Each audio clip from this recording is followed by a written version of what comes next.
നമ്മുടെ ദൈവത്തിൻ്റെ സകല ദാസന്മാരും ഭക്തരും ആയി ചെറിയവരും വലിയവരും ആയുള്ളവരെ അവനെ വാഴ്ത്തുവിൻ.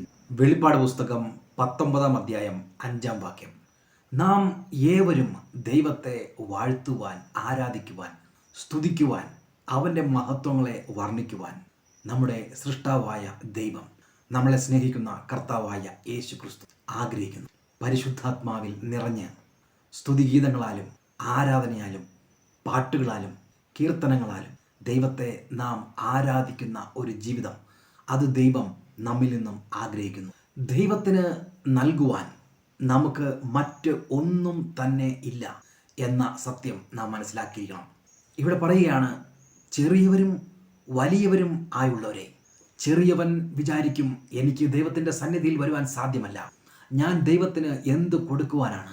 വലിയവർ വലിയ കാര്യങ്ങൾ കൊണ്ടുവന്ന് ദൈവത്തിൻ്റെ സന്നിധിയിൽ സമർപ്പിക്കുമ്പോൾ അതുമാത്രമേ ദൈവം സ്വീകരിക്കുകയുള്ളൂ എന്ന് നാം തെറ്റിദ്ധരിക്കുന്നു.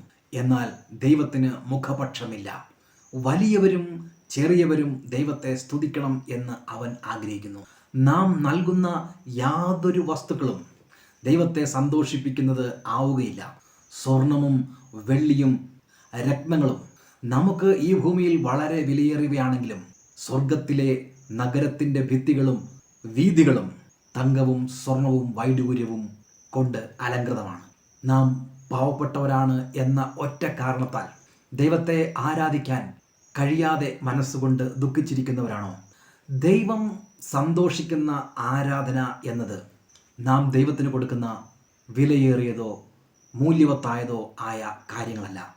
എബ്രായ ലേഖനം 13 അധ്യായം 14 വാക്യം പറയുന്നു, ദൈവത്തിന് അവൻ്റെ നാമത്തെ ഏറ്റുപറയുന്ന അധരഫലം എന്ന സ്തോത്രയാഗം ഇടവിടാതെ അർപ്പിക്കുക.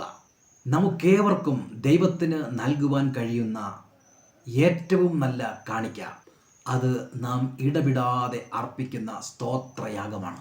നമ്മുടെ അധരങ്ങൾ തുറന്ന് നാം ദൈവത്തെ ആരാധിക്കുമ്പോൾ, നാം അവന് സ്തോത്രം ചെയ്യുമ്പോൾ, അവൻ്റെ നന്മകൾ വാഴ്ത്തി നാം പാടുമ്പോൾ, നാം വലിയവനാകട്ടെ നാം ചെറിയവനാകട്ടെ, അധരഫലം എന്ന സ്തോത്രയാഗം നമ്മുടെ കർത്താവായ യേശു ക്രിസ്തു ഏറ്റുവാങ്ങി അവൻ സംപ്രീതനാകുന്നു. അവൻ നമ്മുടെ ആവശ്യങ്ങൾ എല്ലാം മുന്നമേ അറിയുന്നവനാണ്. ഒന്നിനും മുട്ടില്ലാതെ നമുക്കാവശ്യമായ സകല നന്മകളും നൽകി അവൻ നമ്മെ തീർച്ചയായും വഴി നടത്തും.